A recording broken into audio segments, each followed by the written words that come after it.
For the first time, ikui me loba choli. For the first time, ikui me gulu. For the first time, pe gulu municipal. Ma Loke doko city. Loke doko ngagi. Uwe tin kuberi wati kuman. For the first time, kaka choli ameta wetu. For the first time. Any minister food wa no a chiel ken a chiel chalu a chiel lo. Any minister no bad mouth. Wa no for a chiel ken for the first time history me yeah in the history of kui. A chiel ken. Pengo ikare mukara kange choko weng. Minister mo make mio ki gulu city. Pere. Pengo in la penya botu. And for the first time in the history, Minister Kemeo is in opposition, Igulu City. And for history, me actually history pa me kui iloba actually no Igulu City. History ne waje kama leng ni opposition kekana no chair parliament me Uganda. But this is another record. Another record in an archive. Near there for the first time in history, pa actually Igulu City. Mobile municipal, Kemeo minister, tie bot MP, members elect, me parliament, me la ro pege, Norbert Mao, Kemeo it any ministerial post for the first time in the history, and is on opposition, bene. Alors, tima dit mo actually, alors, tima dit, alors, dit mada. Umi ono na yam ka ti rock, amaru eni. Ada para gulu, ibero gulu yomo iya gangwa, tie gulu ya, pero gulu yomo iya. Wewe, footwa chaga ba kom ti de bino, fuat kaka one love. Pakilok, matika longa yamo social media kingagi jibido baleo yope timeni. Amero gamulok, pa choli luara. Amiru gamlo concerning no bad mouth. U romu kuma chalo dekdel. WhatsApp ma mek pa an ka ker status wini jomo gono tika logo mu ma reju log ma pe beju. Ana miro wacho ne go ma leng. Ni President Yoweri Museveni u goyo koma.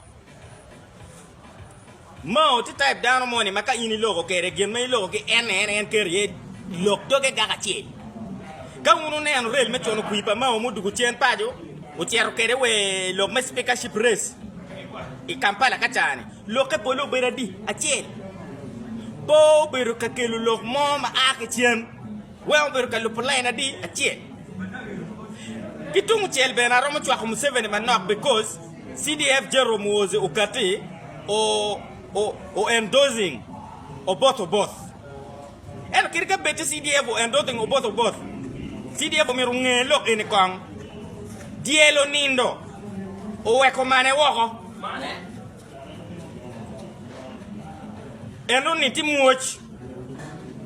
much po jane. The man la diro both beno chike kun wajani ene biluani kum corruption to zero level.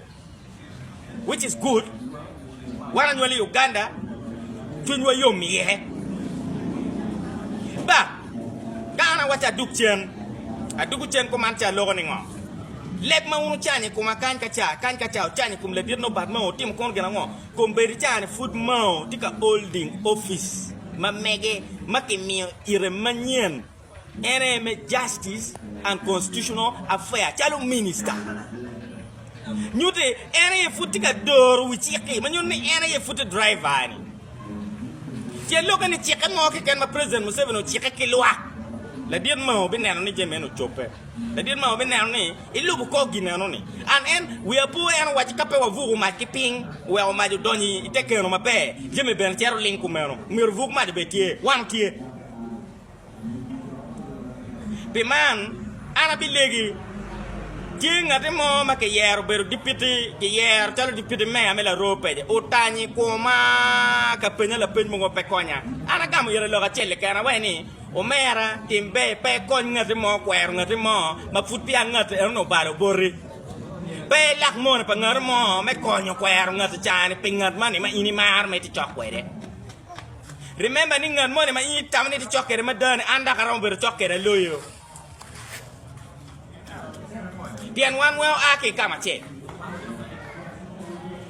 so Acholi wa oe kar me tit wa oe cha kar ma do mir wati kong nong wa not wa re pe unu ka wa tiu ka wa luo unu gen ma ke luo ni kon ma mette pe luwa pi Acholi as a whole mo kene go berga loge inbox akila ma yini pe no mir lok pe akol mir lok pe ma penduzi you don't press me ni a lok pe ngadi kun chui na woro kama pat pe man ma chala Acholi amero wo chuo wo kwer chunywa wo ker lu ter wa maka yer gi lega na be ma dit tika cher bot arabo no bad mao ana bi lega ni yen pe ye ber won ko me Acholi parliamentary group pe ngo we ka ta wati lo ni yen pe ye pe ngo ne tieni gibi di gi duore pen ke pen wi pe ngo we ko vote a part bi ti ken ma mini ber chala we ni MPs me Acholi tigena di almost pure bor chikoni da ke bi kele nywa ni mo yende bi ni leading one de be dong chairman me Acholi pa ko e ole di be ki chen mi tammi ki duwa ka kolo be chairman ngunu duwa ka kol u be chairman me Acholi parliamentary group mo mi tam ke ping ko no na kol pen yo yirum kenani la dit ana meru legi ni jola ro peje gi meru service ma age bora ye bien gena yo kiri ko ma unity ye ni and remember ni jola ro peje ni Acholi ka go bodange pi Acholi weng bene be man betchale muze mo bo konye dor ot ma APG era pe ye ko ma go bu mini bien bo duore ping winu style gi winu ki lok ga nem style gi matika bienu tikita ana neno kere lwen ma ke lwen kere community dite o ake gangwa komo fonye nguru me mar wan ke ken wa bene ene lega bodu kila pa tusan one love touch the red button and follow me for more.